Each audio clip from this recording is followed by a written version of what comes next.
my computer. Welcome everyone to our fourth session on our Kickstart sessions. I hope you are enjoying all the sessions. Just to remind you, you're going to find them on YouTube. Quick reminder, we have several agents here on location, and we have several agents online. The people online you are all muted, but if you want to have a conversation with me, make sure you find your chat conversation. So if you hover over your top screen or your bottom screen, it should be chat, and I should be able to do a conversation with you. So let me just to introduce you to Karl. Hi, Karl, how you doing? Just wave. He's going to talk to us about working with the buyers. And we have some exercise that he's going to have us do, the people that are present. So I'm going to unmute you, Karl. Okay. And you could take it from there. Hi, everybody. Welcome to... Ready? Unmute. Okay. Go ahead. Hi, everybody. Welcome to Working with Buyers. My name is Karl Busch. I'm one of the mentoring agents here at the K Company Realty. I'm also a loan officer at Guild Mortgage. I'm dual licensed. So I'll be providing a lot of insight on how to work with a lender and what to expect when dealing with a lender.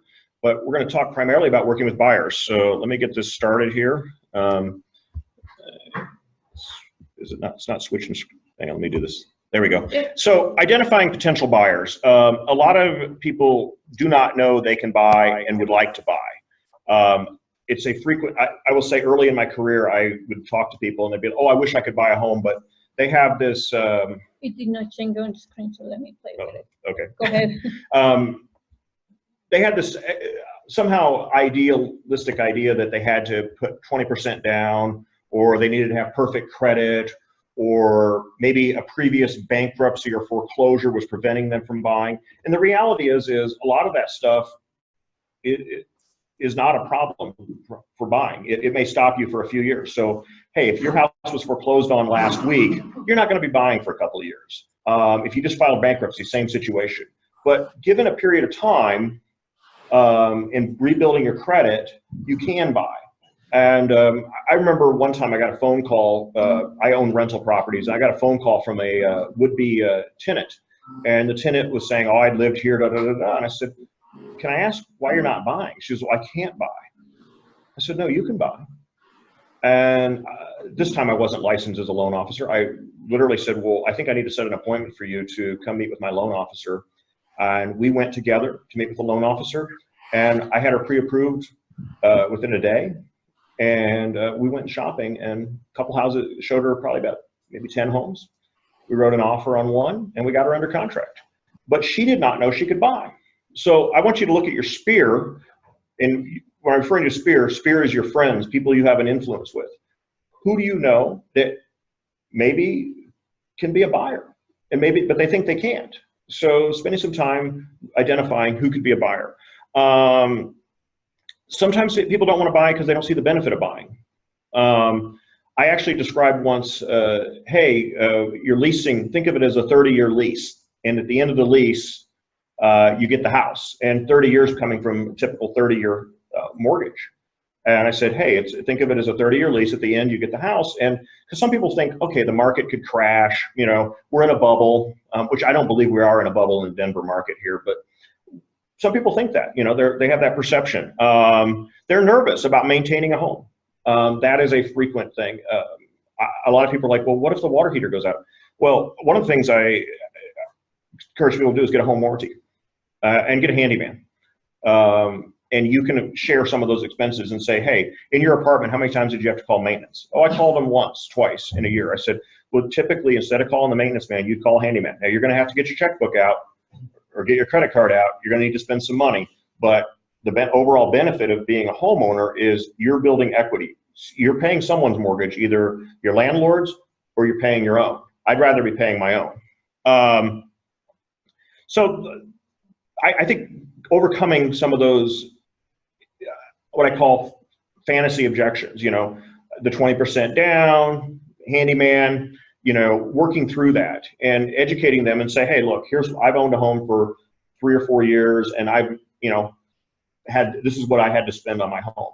Also educating them that, hey, maybe you need to buy a condo, That's maybe your first step. You buy a condo because the exterior, the roof, the paint, the sidewalks, all that's maintained. It's much more like owning an apartment or renting an apartment versus buying a house built in the 50s. You're going to be doing a ton of maintenance. So identifying what makes sense. So go ahead. And I didn't know, I was just open to question. Oh, yes, absolutely. But let's keep it briefly because I have 20 minutes. So go ahead and make the question quickly, but then at the end, we could open for questions and answers later on. Okay, my quick question would be, do we have resources to those false objections to sort of address those, whether it's a buy versus rent sort of sheet or historical data on that the market really does tend to go up over time and that kind of stuff? Do we have resources for that in-house, or do we have to kind of go out and find those resources to share with people? That's a great question. And the answer is I would like to build some in-house resources. The company both Lorraine and I previously worked for has a ton of resources, and they're very open about sharing their resources. They're actually, First Alliance Title is basically Your Castle Real Estate's title company, and they have a ton of data. Yeah. They will give you all the data in the world because they want to use you as, I know that. they will provide a ton of information. And I will just say it, their information is second to none. But just very quickly, you're trying to deal with a seller or a buyer objection, where one of the topics I have is negotiating the deal. So that's what we're going to talk about: how you deal objections with a listing person, how you deal objections with a buyer, how you deal objections with another agent. So we're going to talk about a lot of resources there if you're interested. So we're going to. That is a great question, and the short answer is there are plenty of resources out there, and Lorena and I can work on bringing some of them, and Rob can also work on bringing some of these into the company, getting some stuff from First Alliance Title. That'd be they're a great resource. Okay, hit the next screen there. Did it switch over there? Yeah. Okay, determining what they can afford. Do not be misled by a bad lender. So one of my first deals, I sent the person over to a lender, and the lender came back and said they can afford a $60,000 property. I said, well, what if we did this, this, and this? Long and short, they ended up buying a $90,000 property, and because we restructured some of her other debt. So often a lender will just come in and say, okay, here's what their existing debt is. For example, some people have a $500 a month car payment, and they've got 2 years left on that car. And they could turn around and refi that car, drop the payment down to say $200 a month. I just increased their purchasing power by $300 per month payment. Things like that. They don't know that they can borrow for their 401k loan to put a larger down payment. They also don't know gift money. They can receive a gift from a relative, and a lot of relatives are happy to give their kids a gift, especially in this market where a lot of millennials have parents that are nearing retirement. The parents are making almost nothing on their money, and they want to see their kids succeed. So they'll say, hey, we'll give you a gift, to help you buy a home. Gift money is a tremendous source of down payment, especially when you sit there and work with the parent. A lot of times the parent sits there and says, well, I don't want my kid to pay mortgage insurance. Well, you can give your kid a gift. And I've had parents come up and say, I'll do that because I hate mortgage insurance and I don't want to see my kid pay it. So they can also do a cash out loan against, say, a car. There are some credit unions that will do that if they've got a newer car that's paid for. I did that personally. When I bought my first property, I actually did a cash out loan on my vehicle for a down payment. And then I also, when I bought my next property, I subsequently refied the car. I did a lot of creative stuff. You want to work with a lender that's going to be creative. And if they're not, make suggestions. Learning more about your client's finances will really help you provide guidance to what they can do. So educating buyers on the contract to buy and sell real estate. So this is where we're going to get to the fun part. We're going to pull up a sample contract. So we're going to go into CTME, and give me a second to log into CTME. Does anybody have CTME on their computers? And you'll notice you can connect. Do you want to give Raina, you want to work on giving the Wi-Fi password out for here? And I want to encourage you guys to connect in your own CTME. Yeah, if you have the computer, some of you have it, conference room, corporate 25, password conf-pass. So you have it, you have it, you have it, you have it. Conf, C-O-N-F, pass. That way you could log into your CTME. Now stop sharing Okay. and then pick the screen where you had your CTM. Okay, so go to this, let me see.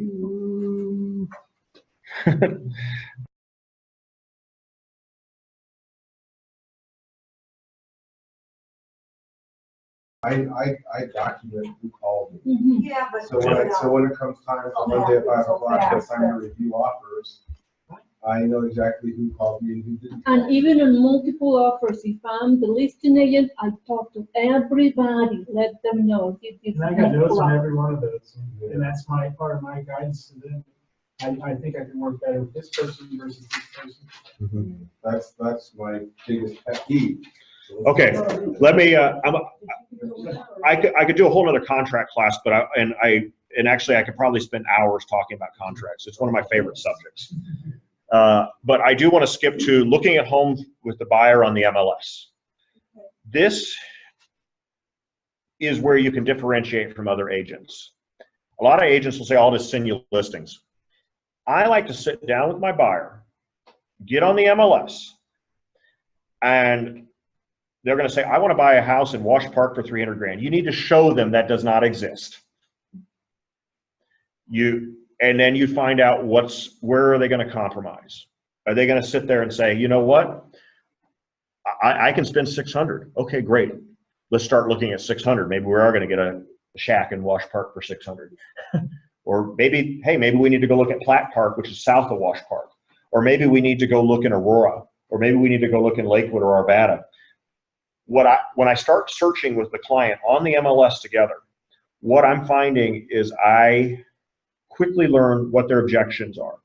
And I have gotten my process down, and it's so much more efficient when I sit with them. And I also learn when I'm looking at pictures. Ooh, that's ugly, or oh, I love that look. I learn a lot of what they're looking for. And help identify what is important. Location versus type of home. Some people say, I absolutely want a bungalow. Well, there's only so many places I can buy bungalows. Other people say, well, I absolutely need to be near my certain thing. Identify important locations, their job, their school, their family, their friends, recreation, place of worship. I like to have a list of what's important because I can quickly build a different scenario. And sometimes people don't even think of, I've had clients say, I work in downtown Denver. Okay, great. Do you have other things that are important? Well, my family lives in Arvada. Okay, Mike, good seeing you. I'll talk to you later. Yeah, okay, thanks guys. Thank you.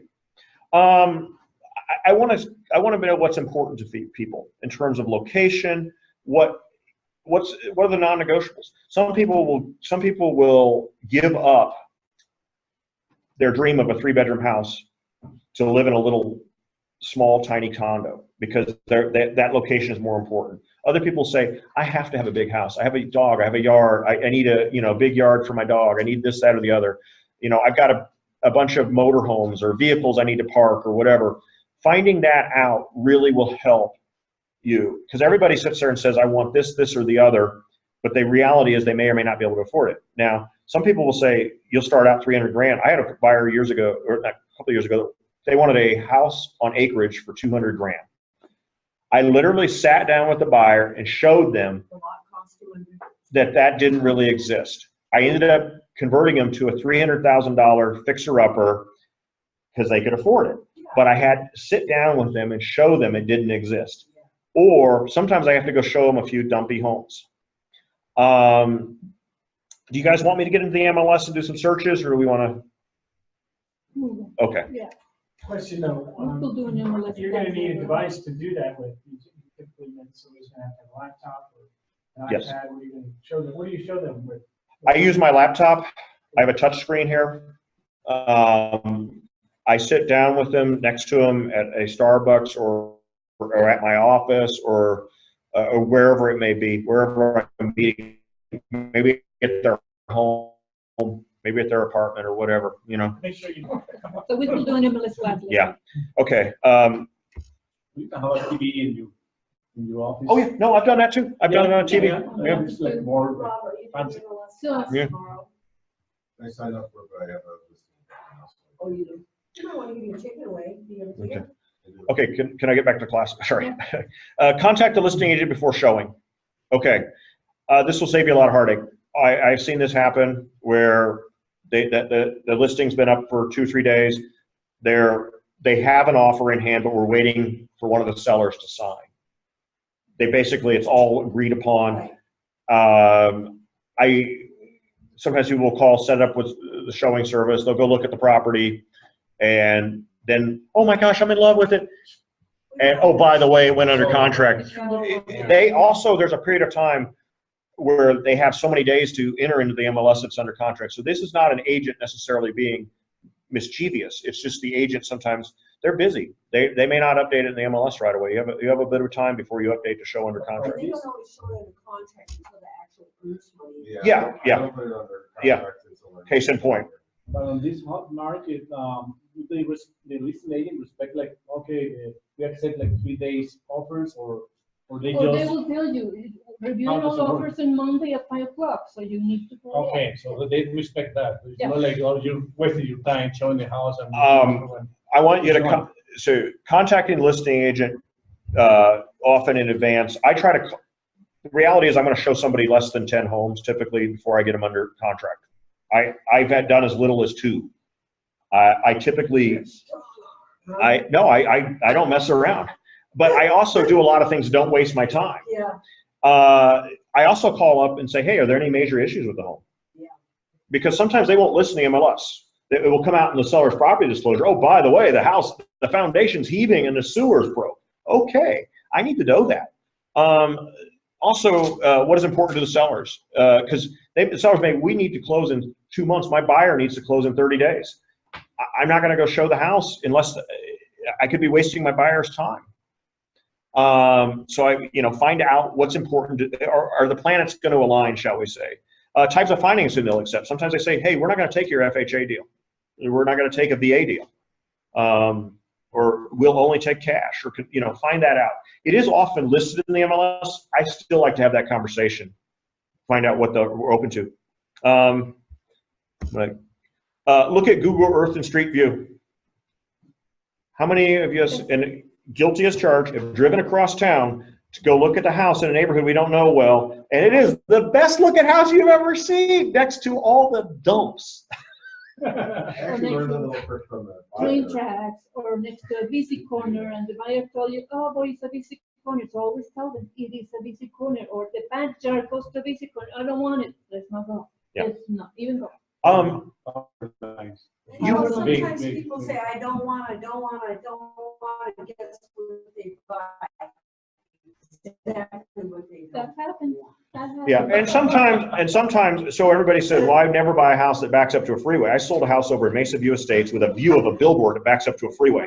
And you know why he bought it? Because it was the only way you get it. It's a house where homes sell for $750. He bought the house for $500. And he said, I want to live in a really nice neighborhood, and I want a big house. And he's like, I'll deal with the noise in the backyard. So sometimes you'll discover those things that people will compromise, and that's why we want to find out where people are going to compromise. Preview homes in a lot of areas, just as a general rule, will help serve you well. I've got enough experience now. I don't need to do a ton of previewing. I can sometimes look at a house and tell you it's a crap house, just because I know. And sometimes don't be deceived the other way too. I helped my cousin buy a house that looked awful in the MLS. We almost didn't go look at it. I said, that's a nice neighborhood. We ought to go look. House was amazing. The pictures sucked. And sure as heck, my cousin ended up buying it. So let me get to the next slide. The buyer's lender needs to call the listing agent before you show the home. I do this for my buyers.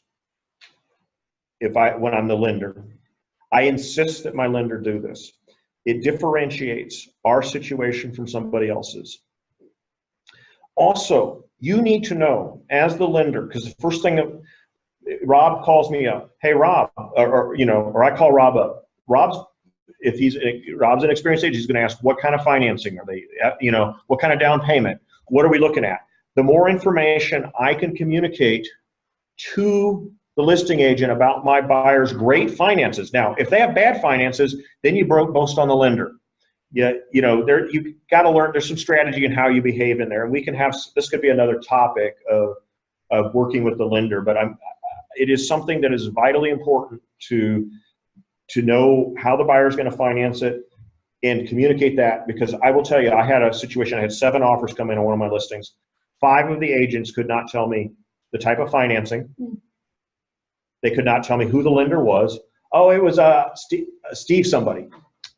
You want to say, hey, I'm using Karl Busch with Guild Mortgage, or I'm using, you know, Joe Massey with Castle and Cook. I've worked with this lender before. Or if you haven't worked with a lender, say he's an extremely experienced lender. He closed, you know, brag about your lender, about the confidence. Hey, I'm using First Bank. Hey, First Bank is a great lender. Most people know First Bank is a great lender, but communicate. Hey, First Bank is one of the best lenders in the area. They, you know, blah, blah, blah. If your buyer has, so the other thing here is, if your buyer has good credit, low DTI, solid employment, and you can't share that unless your buyer says, yes, I'm willing to share that. And most buyers are like, oh yeah, if you think that gives me an advantage, tell me. DTI is debt to income, for those who don't know that. So we got 3 offers coming in. I got a person that's 49.9% DTI versus I got another person, hey, there's 22% DTI. The guy's got 50 G's in reserves, you know. And why is that important? Anybody know why that's important?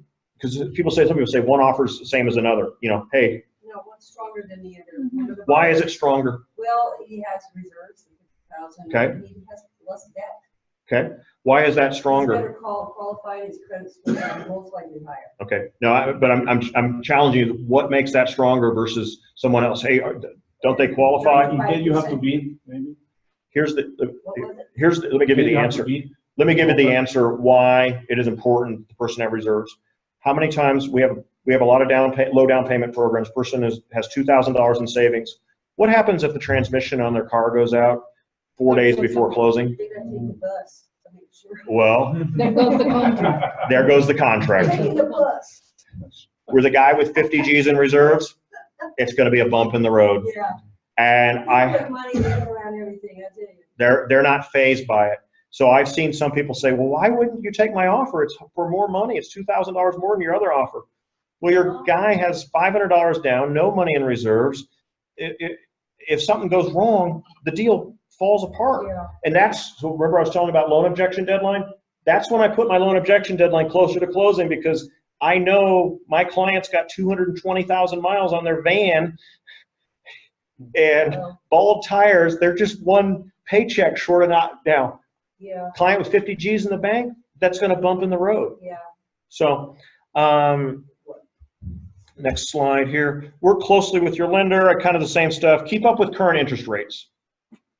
This is important, because if I have a buyer that I'm at 50% DTI, really at the top of their game, the interest rates go up, what happens?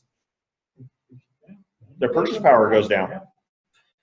What if interest rates, now the other flip side is if interest rates go down, their purchase power might go up. So we want to interest rates change every day, throughout the day. You can wake up in the morning and interest rates 4%, by the end of the day it's 4.5%. Now that's pretty radical, but you can have a 0.25% move in interest rates in a day. The buyer will frequently get qualified for, say, $300K when they can afford a slightly more expensive home. This is where you communicate with your lender. Hey, how much of a payment can they afford? Well, they can afford, $1,900 or whatever. Doing the math with your lender, and you may say, hey, can we go 305 on this house? And that might make all the difference. If it, let me skip here. The rate drops and they can get that. So other thing is to find out what your buyer needs to get to the lender. Many deals are stopped by your buyer's failure to get them bank statements, failure to get this. So working closely with that lender, hey, Joe says, really keeping that going. The one thing that I do when I'm under contract, regardless if I'm a listing or a buyer, I call every week the lender. What else do we need? Bank statement. I change the documents, or I call the other buyer's agent. Your client needs to submit the bank statement. Hurry up to that. You have to stay on them. You forget. Learn how to calculate monthly payments. Maps. No, let me tell you why. This makes all the difference in the world. It's a big sell. I sat down with a buyer. It's a multiple offer situation, and they want to make an offer at asking price, and the property's maybe worth, I tell people, look, $50 to $55 a month can buy you 10K. So roughly $5 per 1,000. So I sit there sometimes and look the buyer straight in the face and say, would you want to lose this house over, this is my line, would you be upset? So Lorena, would you be upset if someone bought this house for $310,000 and you're offering 305? You'd be upset? Yeah. Would you be upset if someone bought it for 400? Your answer is going to be no. No. What point would you not be upset? And that's the offer you need to sometimes make. And I say sometimes. It depends. Once again, I'm gauging with that listing agent. Hey, we're the only offer. Hey, I might change my scenario. If we're competing in a multiple offer situation, I need to know. Find out also, there's a thing called escalating clauses. Sometimes some agents just survey, do you like escalating clauses? I don't, that if my buyer want to use it, I use it, but I don't like it. You don't like it. So I would ask Lorena, do you like escalating clauses? You're going to tell me no. I'm not going to write an escalating clause. Do you like escalating clauses on your contract? I would like to learn how to do that. I'm just coming in like bam, hot. Yeah. You don't like, okay, so a lot of people don't like them. But it would be safer than what I'm doing, I think. I actually am okay with them, ironically. Now, some scenarios I advise my client, most of the time, I would just say I've only used them a handful of times. Yeah, I've used it. But strategically in the right situation, I'm open to it. I'm also open to it. I kind of like them in a bit. So I'm the unique agent that likes them. So I tell people, look, if you want to do escalating clause, go for it. Here's why. You're exposing your hand though. The 700,000, and you know there's going to be multiple bids, and you say we're going to bid. We'll go up to 725. Well, let's. Then over that. I'm going to take your 725 because 99% of the time they're not putting in there. Show me what the other contracts are. Someone's going back 725. But you may lose the house. What's that? You may lose the property. No, I'm the listing agent. Oh, yeah, It says escalation clause 725. Boom. Oh, yeah, Yeah, I you take lose that. I don't care because I got others. Yeah, but the buyer may lose the property because. I'll have others. Yeah. So, here's the reality for you on this, guys. Find out, and some scenarios I don't want them. I also talk to my sellers and find out what they want when I'm listing a home. My sellers say, I don't want escalating clauses. Guess what? I may even put in the MLS, no escalating clauses. If someone say, hey, escalating clauses, welcome. I mean, it's a case-by-case scenario. Sometimes we may be okay with something, but other people aren't. Find out, your buyer may say, I don't want one. I don't like an escalating clause. They may say, I love it. It's case-by-case scenario. Since you brought up escalation clauses, what about letters? Love letters to the seller. Love letters to the seller. So, okay, my opinion on it is, I'm sitting in the middle of the room. okay, we got a bidding war. No. So I gauge what my buyer or seller wants to do. I also gauge, so there's been some arguments that love letters could be used in a fair housing violation. Here's our pretty perfect family, so yeah, we're not just like. Yeah, exactly. And so, I ask the listing, if I'm going to do a love letter, I ask the listing, because here's the thing, the buyers have been hearing, my friends did a love letter and got a house. So I ask the listing agent, will you accept a love letter? And they say, yes, no. Some people, oh, we want one. I've had people say, we want one. That's important. They want to know who's buying their home. A love letter is, Lorena and I and our 3 children want to buy your home and raise our family here in your avocado kitchen with your avocado appliances that we adore. And, our dog's going to love your backyard, blah, blah, blah. Yeah. All right, so I used one once. I used one once when I was released to teaching. Yes. I was firefighting contracts. And we came in, we were like neck and neck on price. And my client, so I determined that the seller was single, female, Yes. lived there for So like you 20 have to be years. careful. And my buyer was like 35, 36, never been So, married. If And I, so there are things in there that reminded her of her mother and grandmother. And I said, write a letter. I didn't correct any of the Nope. grammar, just sent it on. Right, so it depends. And we got if I'm working with the buyer, I instruct the buyer how to write it, and I tell them, write, talk about the house. it. Yes. Don't talk about you, your background, your profession, and everything. If I'm working with a listing agent, I read the love letters. And I don't give them the one that are discriminated. I talk back to the buyer. I say, I can't present your letter because it's discrimination. So you need to learn how to manage those letters. This is a very delicate issue, and it's a whole topic that can go in different dimensions. And I have sat in a room in your castle with Lon and those guys they were like going at it around a conference. Yes, no, yes, no. You know, they were on both sides. And I'm like, you people have way more experience.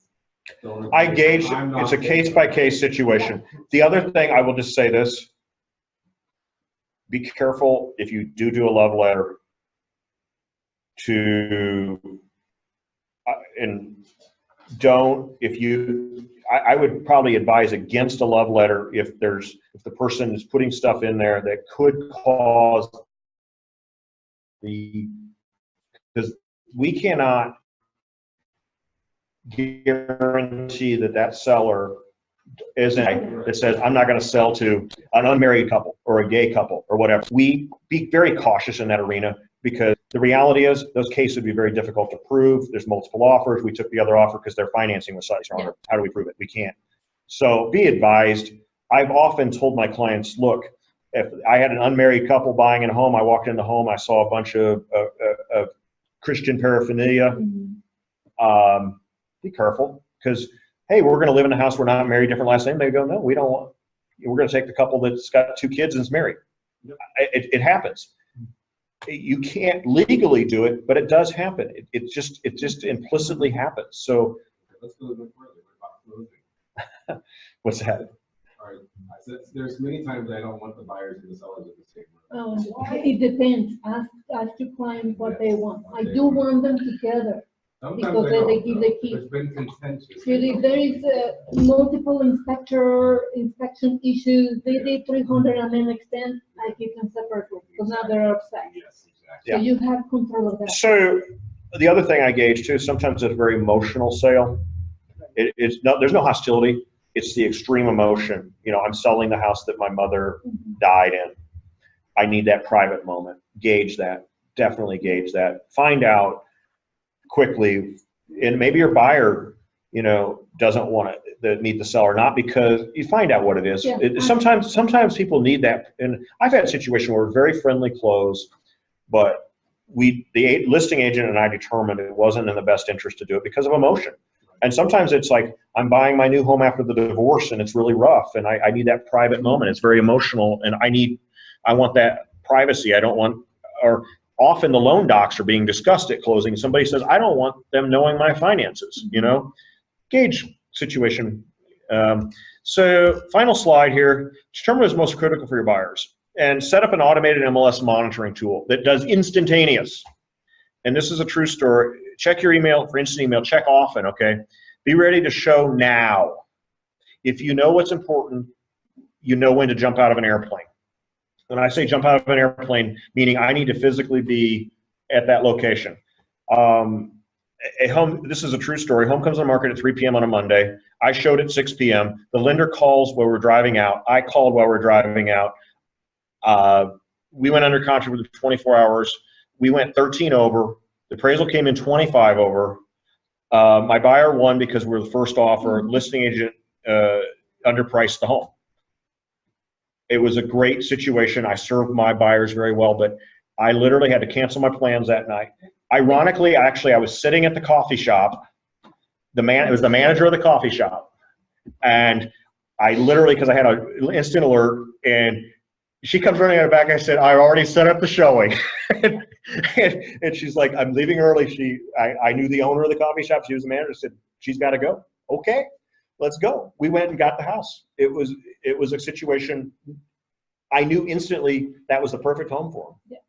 So we'll talk more about the listing process, but it's well known that your first offer is your best offer.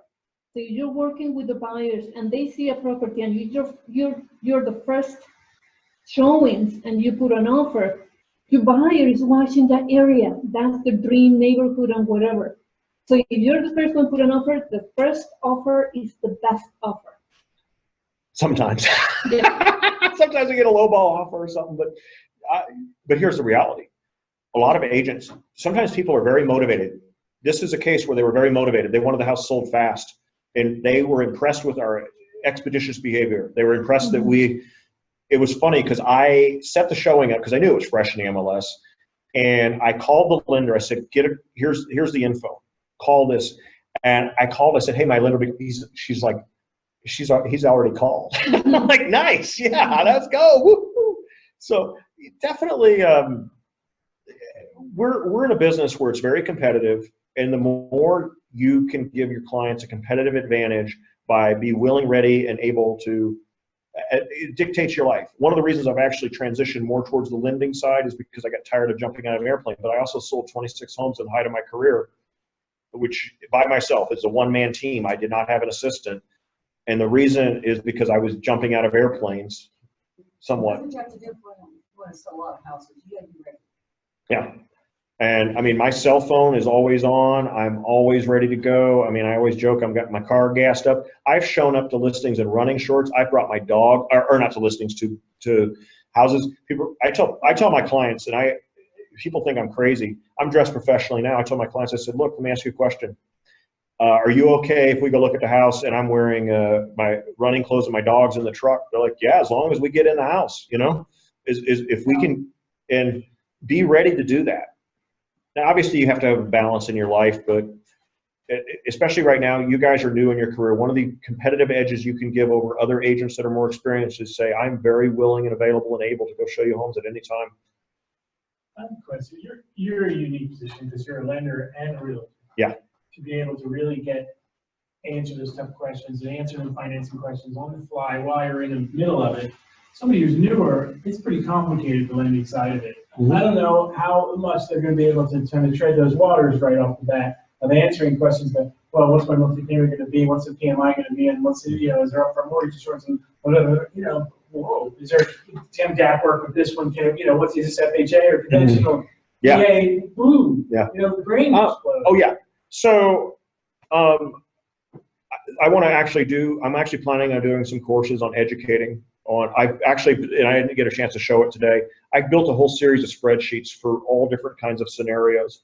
I recommend a visual. You show them the conventional loan, you show them the. So, And take a lender for copy. For you as a realtor to get up to speed and knowledgeable, working knowledgeable, all that stuff, and not sort of work with a trusted lender partner and say, I'm going to help you with this real estate side of it, and the lender can handle those tough lenders. so here's a spreadsheet I've built. Sure. Okay. But when he pulls it out, get lenders for copy. And usually my questions have been, how do I calculate monthly payments? They will send you the tools you need. So you can. Okay. Yeah, especially you can learn from all these. Stop share. Hang on. Give me a second. Share screen. Yeah. And I'm trying to find the right spreadsheet. Lower left. That's it. No, this is my options. Okay, go up. I'm the king of Excel here, so Yeah. this one right here. Okay, perfect. Share screen. Okay.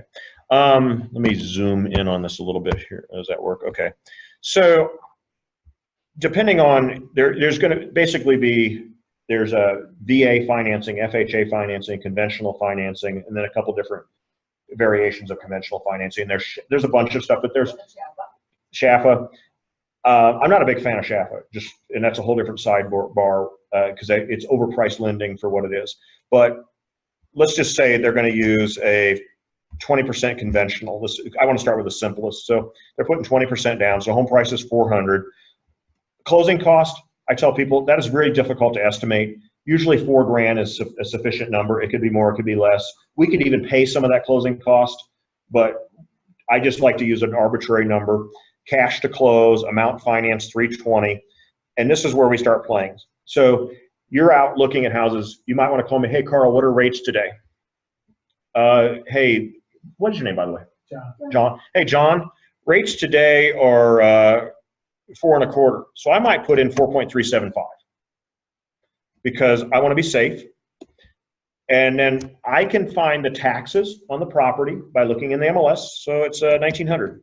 I looked in the MLS and it's 1900.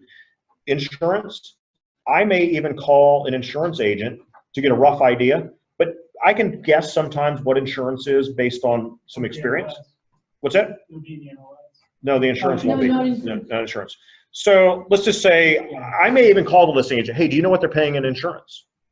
Oh, they're paying $1,700. Oh, who do they have for insurance? Oh, they've got American Family, whatever. So I'll put in $1,700. I like to err on the side of estimating this high, so sometimes I put a little higher rate in there because I want to be safe. So I can sit there and go, okay, your payment's going to be about $1,897. But hey, if the rates go down a little bit, your payment's going to be this. I can give you guys this spreadsheet. This is a simple. Also, you could find that, but find an app. So Yeah. you can I have an show app me that I use. Just with your change binder. it one Look, thing, Yes. that this is redid what the itself, app but it says. kept it And underneath. give them the app. All of I them. have that. Do what? Any? Well, when you went in and changed the rate, it redid it for you instantly. But I built this spreadsheet to do that. I built the spreadsheet to, if you take a look here, But if Formula. you're doing it with an HP 12, it's not gonna happen. what do you mean HP 12? Google Package 12, that's the finance calculator. Oh, yes, this is an Excel spreadsheet. I love Microsoft Excel. I'm an Excel junkie. Yeah. So being aware of the different products. So once you know what product they're in, work closely with the lender.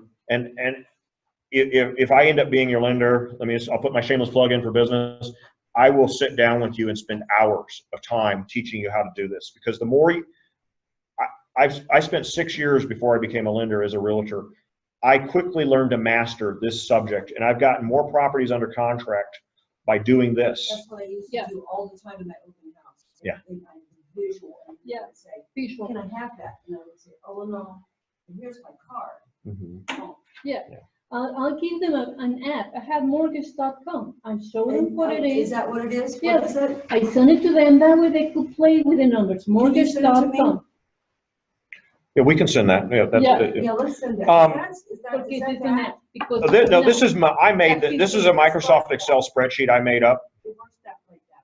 Yeah, So- the payments so- and all that. So my next one I'm going to go to is the 5% conventional. So they're going to do 5% of the purchase price, which is 400,000, is 20 grand. Closing costs will be about the same. Cash to close, 2,400. Amount financed. Here's the thing that's cool about this one. I put in here mortgage insurance rate. This can vary. If the person has an 800 credit score, low DTI, this is going to be low. If the person has horrible credit, this could be a lot higher. So knowing that variable and working with the lender to find out, hey, what should I use for that number? I'm going to be, when you bring a client to me for pre-approval, I'm going to sit down with you and say, hey, I'm going to send you out with this spreadsheet so you have a tool, because you know what's going to happen. It's going to be 7 o'clock on a Saturday, and they go, we're going to write an offer on this, but boy, we need to know what our payments are. I'm also available via phone, but you may sit there and go, hey, and I kind of do, I hate to say, I use my car salesman background from 20 years ago. I sit there, hey, are you okay if the payment's $2,400 a month? Is that good for you? And they say, no, that's too high. Okay, well, then we need to maybe be looking at a less expensive home. And you're going to be, the reason we never give you an exact payment is because the interest rate, the day you go under contract, next day the interest rate could be higher. Insurance costs, we don't know until we have a more detailed, but that's what the loan objection exists for as well. But the reality is I try to err on the safe side. So if someone tells me the interest rate's 4, and I'll put a higher rate typically just to be conservative. And I say, hey, it could be lower.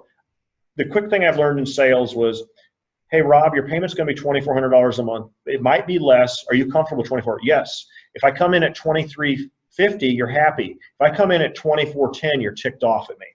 So always go a little higher on those estimates. Yeah. And say, look, it might be lower, but And- So there are many tools to help you that, like I do mortgage.com with my clients, but I also, mortgage.com app. I learned how to create net sheets. Because I need to tell them how much you need to bring to the table. Of course, and I tell them. Company and CTM both have Net sheets, Yeah. yes. This is what I think you're gonna bring, but the final, the title will give it to you. Even the listing agent, this is how much profit you're gonna get, approximate. Buyer agent, this is how much you need to bring to the table. Yeah, so learn to do So net sheets. here's another thing I've done too, is say, let's just say we're looking at this house, and they say, well, if we went 405, would you be comfortable with that? And say, oh, your payment only goes up a little bit. I also created another tab, I call it 10K more.